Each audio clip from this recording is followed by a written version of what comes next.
Greetings at COP27. Landon, the Senior Director of the Atlantic Council Global Energy Center. We're on the ground in Sharm el-Sheikh, Egypt. As we look at climate action across the board at COP27, what are the key takeaways? How is momentum being built for the energy transition? And I'm really excited to be joined today with Farid Al Awlaqi, who is the Executive Director of TAQA's power generation line of business. Farid, welcome to COP. Thank you. Glad to be here. Well, we're glad to be with you. You know, this is an implementation COP, so people are talking about action.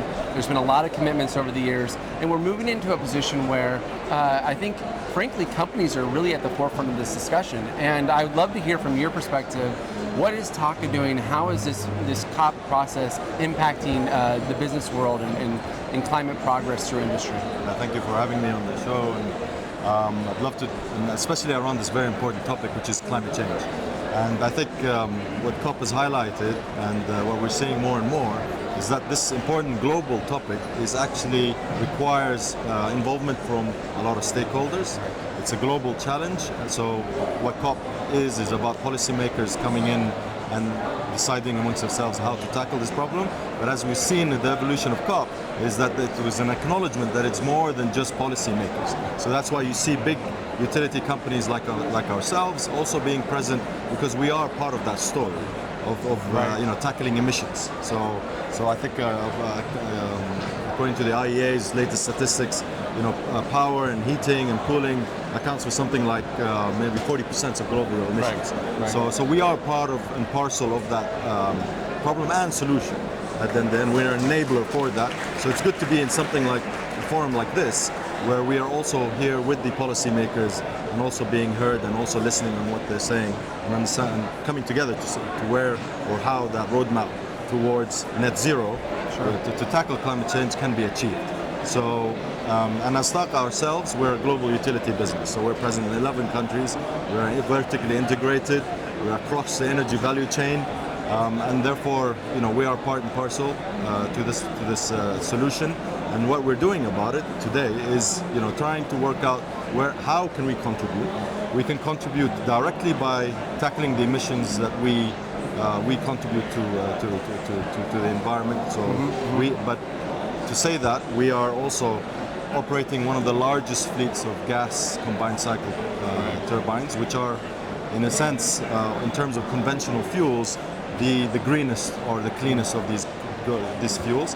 And we're continuing to ensure that we, in our expansion, look at ways to decarbonize that fleet through carbon capture, carbon sequestration technologies. So this brings in to the equation all the technology developers, right? So we're the facilitators in that conversation, right?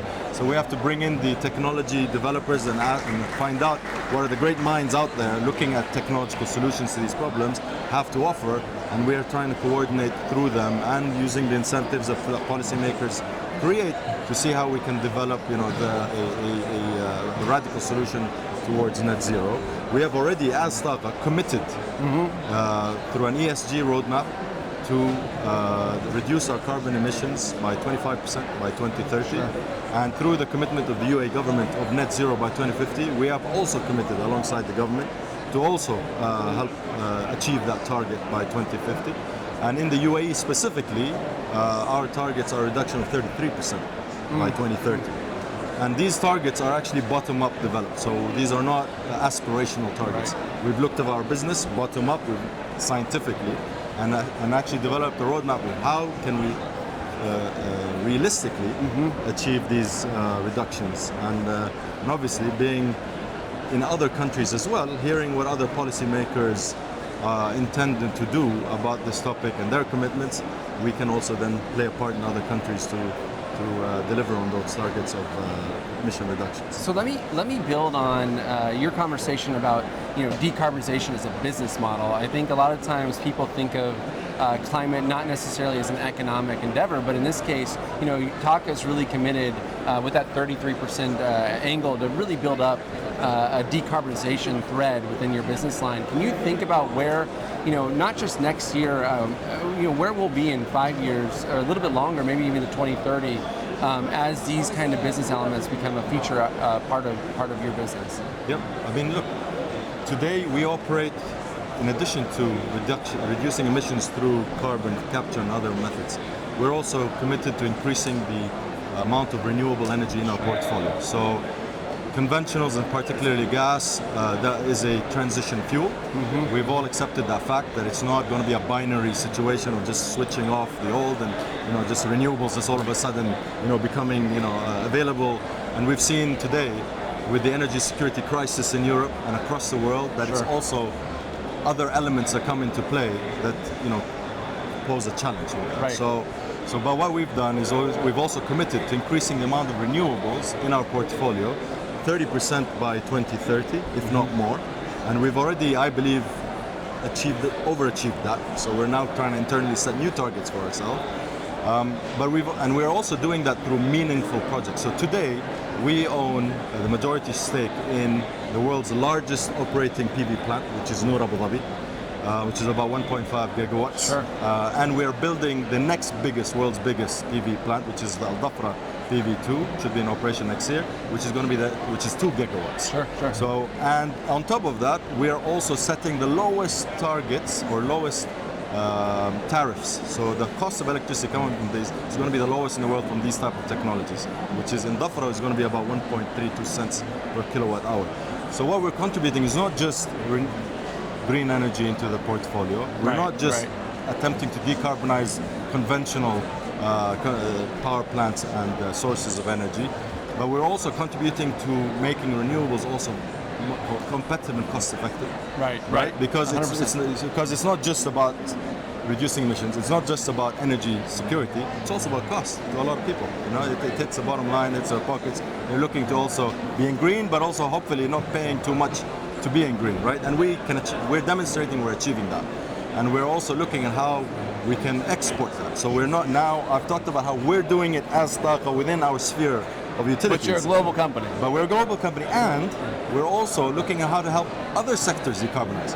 So we've signed 2 MOUs last year, one with Emirates Steel and one with AD Ports. Okay. So with Emirates Steel, we've looked at their business and we told them, listen, you're also, I think globally, industry also contributes something like 25% of emissions.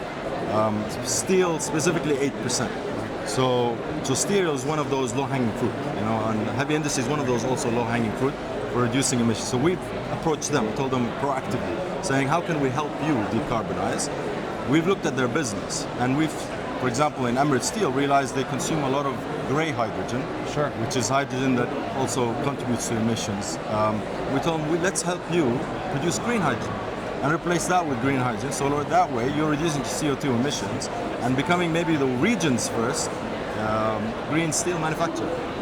So we're collaborating with others, right, and innovating with them to help them also decarbonize. So our impact is going also beyond just our sector of utilities.